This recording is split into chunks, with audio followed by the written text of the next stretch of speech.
আসসালামু আলাইকুম এভরিওয়ান, স্বর্ণাজ কিচেনে আপনাদের স্বাগতম। আজকে আমি আপনাদের সাথে শেয়ার করব খুবই সহজ এবং খুবই মজাদার একটা সকালের নাস্তার রেসিপি। এটা খুব চটজলদিই তৈরি করে নেওয়া যায় এবং খেতে কিন্তু হয় দারুণ মজা। চলুন তাহলে কথা না বাড়িয়ে দেখে নিই আজকের রেসিপি।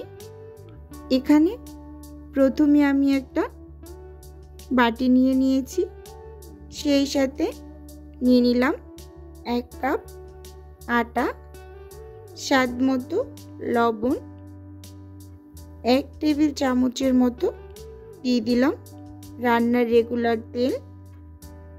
এখন এই শুকনো উপকরণগুলোকে হাতের সাহায্যে খুব ভালোভাবে ময়াম দিয়ে নেব। একদম ঘষে ঘষে এটাকে পুরোপুরি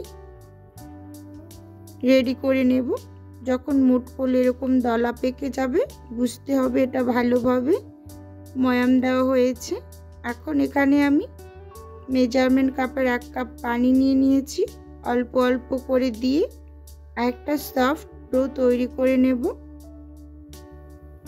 একসাথে বেশি পানি দিতে যাবেন না, তাহলে ডোটা অনেকটা নরম হয়ে যাবে। এখন আমি উপর থেকে কিছুটা তেল মেখে এটাকে ঢেকে সাইডে রেখে দেব 5-7 মিনিটের মতো। এটাকে সাইডে রেখে আমি একটা মিশ্রণ তৈরি করে নেব। নাস্তাটা তৈরি করার জন্য একটা বাটি নিয়ে নিলাম, সেই সাথে এর মাঝে নিয়ে নেব আগে থেকে কুচি করে রাখা পেঁয়াজ, কাঁচামরিচ কুচি। এখন দিয়ে দেব স্বাদ অনুযায়ী লবণ, সেই সাথে দিয়ে দেব একটা স্বাদে ম্যাজিক মশলা। আপনারা এখানে চাট মশলাটাও ব্যবহার করতে পারেন। এখন এগুলোকে হাতের সাহায্যে খুব ভালোভাবে একটু মেখে নেব। এই কাজটা অবশ্যই হাত দিয়ে করার ট্রাই করবেন, তাহলে পেঁয়াজগুলো অনেকটা নরম হয়। আমি আগে থেকে 2টো ডিম বাটিতে ভেঙে রেখেছি, দিয়ে দিলাম। ডিম দেওয়ার ক্ষেত্রে অবশ্যই বাটিতে ভেঙে তারপর দিবেন। এখন কাঁটা চামচ দিয়ে খুব ভালোভাবে এটাকে মিক্স করে নিলাম। এটাকে সাইডে রেখে চুলোতে একটা প্যান বসিয়ে দিয়েছি, দিয়ে দেব সামান্য পরিমাণ সয়াবিন তেল। এখন স্প্যাচুলা দিয়ে একদম 4 সাইডে সরিয়ে দিলাম। আগে থেকে রেডি করা ডিমের মিশ্রণটা দিয়ে দেব। একটু সময় অপেক্ষা করে স্প্যাচুলা দিয়ে এটাকে নেড়ে চেড়ে পুরোপুরি ভেঙে নেব, মানে একদম ঝোড়া ঝোড়া করে ভেজে নেব। ভেজে নেওয়া হয়ে গেছে, একটা বাটিতে তুলে নেব। এখন আগে থেকে যে ডোটা আমি তৈরি করে রেখেছিলাম সাইডে, সেটা একটু নিয়ে নিলাম। এটাকে সরাসরি বোর্ডের উপর নিয়ে নিয়েছি। এখন একটু হাত দিয়ে খুব ভালোভাবে একটু মেখে একটা গোলাকার শেপের একটা ডো তৈরি করে নেব। এখন হাত দিয়ে চেপে চেপে এটার উপর আমি কিছুটা পরিমাণ আটা ছিটিয়ে দেব। দিয়ে আপনার এখানে তেল দিয়েও করে নিতে পারেন, কিন্তু আমি আটা দিয়ে করে নিলাম। একটা বেলুনি দিয়ে একটা মোটা সাইজের রুটি তৈরি করব, অনেকটা মোটা না, দেখিয়ে দেব রোদটা কেমন হবে। এখন রুটিটা তৈরি করে নিয়েছি, একদম সব পাশ যেন একই সমান হয়।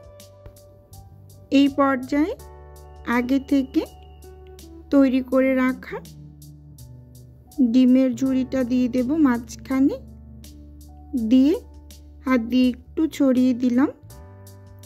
এখন এটাকে একটু টেনে এভাবে করে মুখটা বন্ধ করে দেব। দেখেই বুঝতে পারছেন কিভাবে করে নিয়েছি। এভাবে করে মুখটাকে একটু বন্ধ করে হাত দিয়ে একটু চেপে চেপে এটাকে সমান করে ওপর থেকে একটু হালকা আটা ছিটিয়ে একটা বেলুনি দিয়ে আলতো করে এটাকে একটু বেলে নেব। বেশি জোরে জোরে এটার উপর প্রেসার দেওয়া যাবে না, তাহলে ফেটে যাবে। দেখিয়ে দিলাম এটার পুরুত্ব কেমন হবে। এখন চুলোতে আগের প্যানটাকে আমি একটু টিস্যু পেপার দিয়ে মুছে নিলাম। এখন আমি রুটিটা দিয়ে দিয়েছি। এক সাইড ভাজা হলে উল্টে অপর পিসটাও ভেজে নিলাম। এভাবে করে ভেজে নিয়ে তারপর এক সাইড থেকে কিছুটা পরিমাণ তেল দিয়ে দেব। তেল দিয়ে উল্টে পাল্টে পছন্দ মতো কালার করে ভেজে নেব। ভিউয়ার্স, আপু এবং ভাইয়াদের উদ্দেশ্যে একটাই অনুরোধ, ভিডিওটা ভালো লাগলে চ্যানেলটি সাবস্ক্রাইব করে পাশে থাকবেন। এটাকে তুলে নিয়েছি, একটু সার্ভ করে দেখিয়ে দিচ্ছি। দেখুন এটা দেখতে কতটা ইয়াম্মি হয়েছে এবং খেতে খুবই ভালো লাগে।